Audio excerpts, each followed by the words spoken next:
大家好，我是萨姐，今天要和大家分享一款让人一口就爱上的蓝莓吐司面包。做法超简单，新手也能一次成功，保证你在家也能做出比面包店还好吃的蓝莓吐司。先来制作一个波兰酵种，超市买到这种鲜酵母，先加水融化。如果用速发酵母，就是用鲜酵母的1/3的量，然后和等量的高筋面粉混合，搅成面糊，盖上盖子，室温下发酵。如果想第二天做面包，波兰种晚上可放在冰箱里冷藏发酵，整体膨胀了1倍多，表面布满了气泡，就代表发酵完成。今天我用的是超市买的冷冻蓝莓，你也可以用1小盒新鲜的蓝莓来替代。依次倒入除了黄油之外其他的材料。由于蓝莓的含水量各有不同，所以如果面团太过湿黏，可以加入少量的面粉，反之就可以加入少量的水。预先发酵好的波兰种也倒进去。波兰种是一种间接的发酵法，能让做出来的面包口味更好。揉面的过程我就交给厨师机来完成。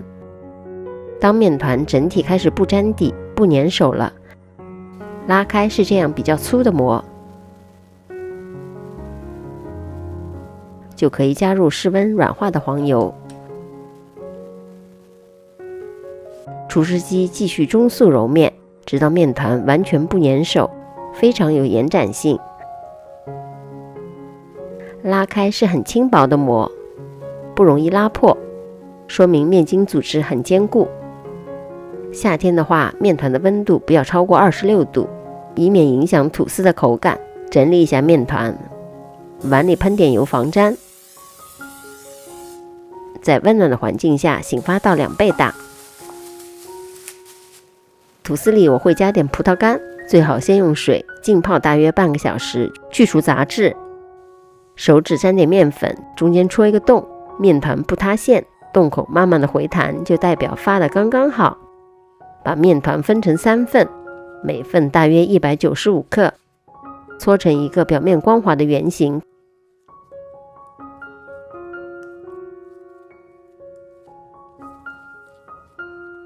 盖上保鲜膜，松弛15分钟。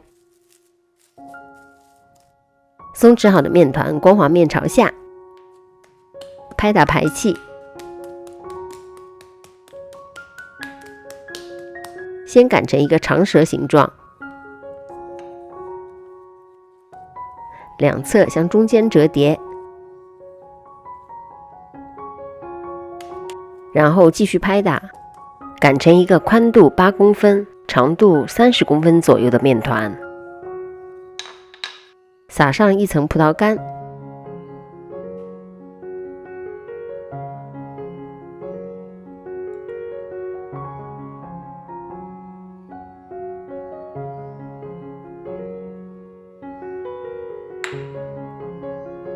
卷好，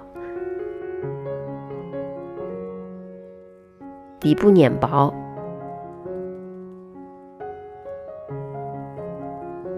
收口朝下，放入吐司盒里，每个面团之间留一点间距，放入湿度75%、温度35到38度的发酵箱里，也可以喷点水稳定湿度。整个过程大约需要60到80分钟左右。发酵好的面团大约8到9分满，离吐司盒边缘1个手指关节，轻轻按压表面，面团会慢慢的回弹，就说明发酵完成了。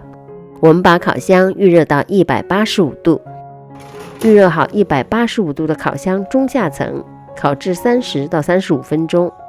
期间表面如果上色过深，可以盖上锡纸。出炉之后马上脱模，以免蒸汽无法快速的挥发。转移到架子上放凉。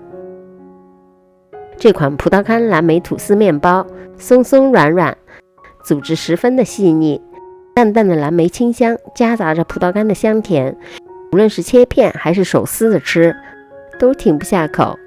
如果你也喜欢这款吐司面包，欢迎在家试试做起来。